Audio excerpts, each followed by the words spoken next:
هو كده يا حاحه، لازم تغير وظيفتك في البطاقه. وهو اي حد مكتوبه وظيفته في البطاقه بيشتغل بيها؟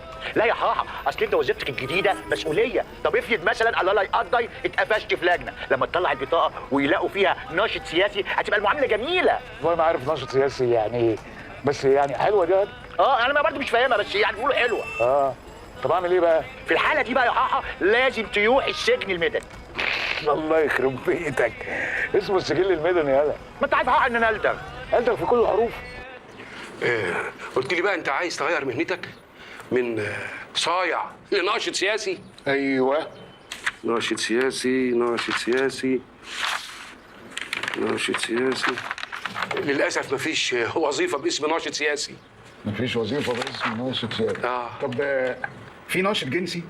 ناشط جنسي ناشط جنسي ناشط جنسي.